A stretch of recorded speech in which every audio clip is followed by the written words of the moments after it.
अजीज खान साहब, मैं आपसे शुरुआत करना चाहती हूं। एक तरफ आप ही के इंडिया गठबंधन के साथी नेता ये कहते हैं कि आरक्षण जो है वो सामाजिक आधार पर होना चाहिए, धर्म के आधार पर नहीं, और दूसरी तरफ लालू प्रसाद यादव ही मुस्लिम आरक्षण की पैरवी करते हैं। किस तरीके से देखा समझा जाए इन बयानों को सर?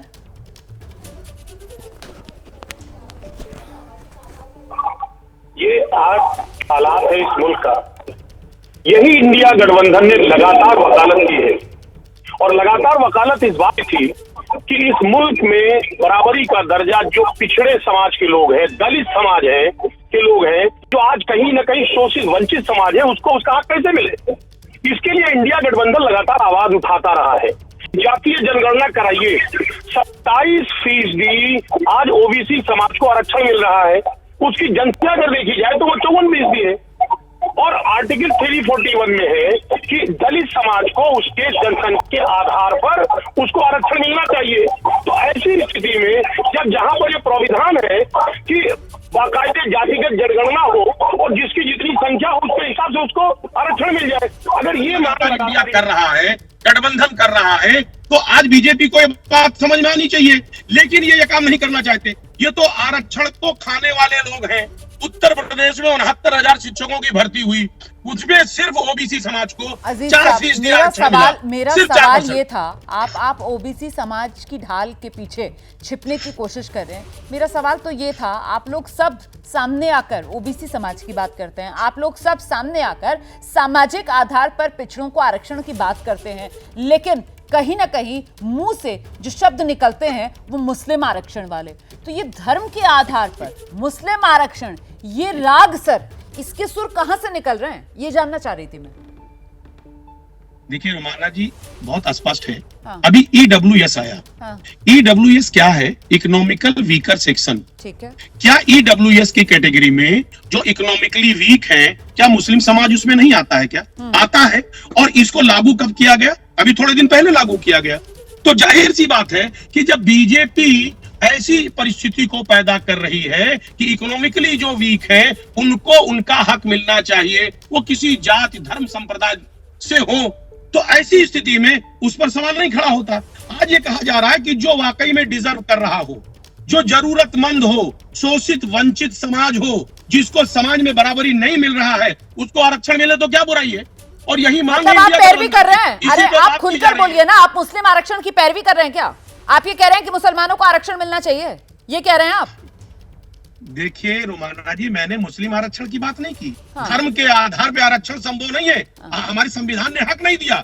हाँ, जब इकोनॉमिकली वीक की बात आई, ईडब्ल्यूएस की बात आई, नहीं सर, आपका हाल हो रहा है कि गुड़ भी खाएं और गुलगुलों से परहेज भी करें, कुछ वैसा आपका हाल हो रहा है ना? ना आपसे कहते बनता है, ना आपसे चुप रहते बन रहा है, कुछ वैसा आपका हाल हो रहा है। खैर, मैं जरा जल्दी से के शर्मा जी हमारे साथ जुड़ गए हैं, बीजेपी के प्रवक्ता हैं, उन्हीं का रुख करती हूँ। लेकिन के शर्मा जी, ये जो बयान आया लालू प्रसाद यादव का, जिसको लेकर बीजेपी के तमाम नेता जो हैं वो प्रतिक्रिया देते हुए सुनाई पड़े, लालू प्रसाद यादव ने क्या गलत कहा? वो कह रहे हैं मुसलमानों को आरक्षण मिलना चाहिए, और बाद में लंबा चौड़ा उन्होंने सफाई भी दी है कि बीजेपी के नेता उनके बयान को समझे नहीं है। वो बता रहे हैं कैसे ओबीसी में मुसलमानों को आरक्षण नहीं मिलता। क्या कितनी ऐसी जातियां हैं मुसलमानों की, केंद्र की लिस्ट में भी, राज्यों की सूची में भी, जहां पर मुसलमानों को आरक्षण मिल रहा है। ईडब्ल्यूएस के तहत भी मुसलमानों को आरक्षण मिल रहा है, तो क्यों इतनी हाय तौबा? के शर्मा जी। नहीं रोमाना जी, आपने ठीक कहा। हाँ। लेकिन जो लालू प्रसाद यादव जी का बयान है उसे अच्छे से और यानी ध्यान से सुनना चाहिए। उन्होंने कहा पूरा का पूरा आरक्षण मिलना चाहिए। विषय ये नहीं है, आपने ठीक कहा कि यदि आर्थिक आधार पर जो हमने आरक्षण की व्यवस्था की है उसमें मुस्लिम वर्ग के बहुत से लोग आते हैं। हाँ। आर्थिक आधार पर उनको मिल रहा है वो लाभ। कई जगह जो है, कई राज्यों में जो लोग कन्वर्ट हुए थे उसकी परिस्थिति के अनुसार वहाँ भी कुछ जातियों को उनको जोड़ा गया है, जबकि मैं समझता हूँ कि इस्लाम के जो जानकार हैं वो तो कहते हैं हमारे यहाँ कोई जाति होती नहीं है, लेकिन फिर भी उनको ये जगह दिया गया है। लेकिन विडंबना ये है कि जब आप तुष्टीकरण के लिए कहते हैं कि हम मुस्लिम जो है उसको आरक्षण देंगे, धर्म के आधार पर आरक्षण देंगे, और वो आप कहते नहीं हैं। पायलट प्रोजेक्ट आपने कर्नाटका आंध्रा में चलाया जिसको कि कोर्ट द्वारा खारिज किया गया, लेकिन इसके बावजूद बार बार उसको करना और एक वोट बैंक को जो है उसकी तुष्टीकरण की बात करना, हमारा इतराज इस बात से है। ठीक है, मैं जवाब दे आप देती हूं। तुष्टीकरण की राजनीति के लिए ठीक है। आप किसका, आप एक मिनट आप किसका हक मारेंगे? आप हक तो मारेंगे उसी ओबीसी का ना, एससी का, एसटी का। आप कहां से लाएंगे? आप कहां से दे देंगे? तो ये सच ये है कि इनको जो है, इसके पीछे जो वोट बैंक की इनकी राजनीति है। अभी आपने समाजवादी के पार्टी के प्रवक्ता से पूछा, ये जलेबी बनाने लगे। ये साफ बोल नहीं पा, जैसे मैं बड़ी स्पष्टता से बोल रहा हूं, इतनी स्पष्टता से अपनी बात कह सकते हैं क्या? इसलिए आरजेडी के प्रवक्ता का रुख कर रही हूं। एजिया यादव इस वक्त हमारे साथ दूसरी मौजूद हैं, तरफ आरजेडी के प्रवक्ता हैं, और जिस बात का जिक्र यहाँ पर बीजेपी की तरफ से किया जा रहा है कि साहब देखिए, उसमें कोई आपत्ति नहीं है, वो तो इस देश में व्यवस्था ऐसी है। ईडब्ल्यूएस के लिए आरक्षण जो मोदी सरकार लेकर आई थी, उसमें भी मुसलमानों को आरक्षण मिलता है। पिछड़ों के तहत 27% जो आरक्षण है, उसमें भी जो मुसलमानों की पिछड़ी जातियां हैं, चाहे केंद्र की सूची हो या राज्यों की सूची हो, सब जगह मुसलमानों को आरक्षण मिलता है।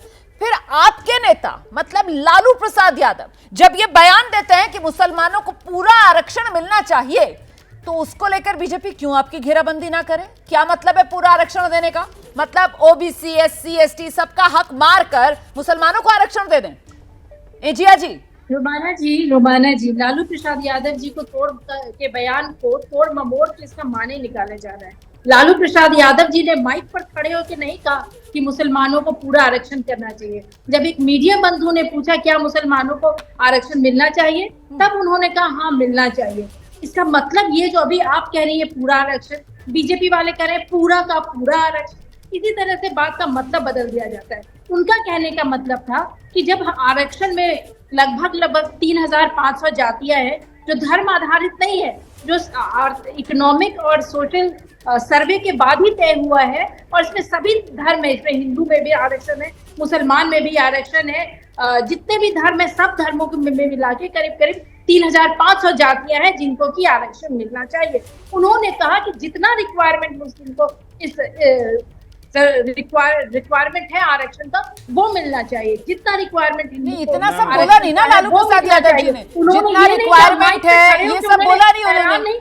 नहीं, ये सब नहीं बोला ना उन्होंने। आप सही कह रही हैं, वो बैठे हुए थे और वहां पर मीडिया कर्मी की तरफ से उनसे सवाल पूछा गया, तो उस सवाल के जवाब में उन्होंने सीधा बोल दिया कि मुसलमानों को आरक्षण मिलना चाहिए, पूरा आरक्षण मिलना चाहिए, उन्होंने यही बोला। लेकिन इतना एक्सप्लेन उन्होंने नहीं किया ना। लालू प्रसाद यादव एक सीजन्ड पॉलिटिशियन है, और आप जानती हैं कि इस चुनावी माहौल में आरक्षण जैसा मुद्दा जो है वो किस तरीके से एक बड़ा चुनावी हथियार के तौर पर काम कर सकता है। 2015 बिहार का पूरा विधानसभा चुनाव किस तरीके से पलट गया था आरक्षण वाले एक बयान पर। एजिया यादव जी, मुझसे बेहतर तो आपके जहन में अभी भी वो पूरा का पूरा मामला अच्छी तरीके से अंकित होगा ना। जैसे ही घड़ी का काटा दोपहर 2:30 पे आए, बबीता जी का दिल सास बहू साजिश के लिए मचल जाए। और ये है इनकी बहू, पूरे दिन ऑफिस की टेंशन हो जाए गॉन जब ये करें अपना फेवरेट शो फ्री टाइम पे ऑन। इनकी तरह आप भी देखें अपना फेवरेट शो अपने टाइम पर, और डाउनलोड कीजिए एबीपी लाइव ऐप अपने स्मार्ट टीवी पर।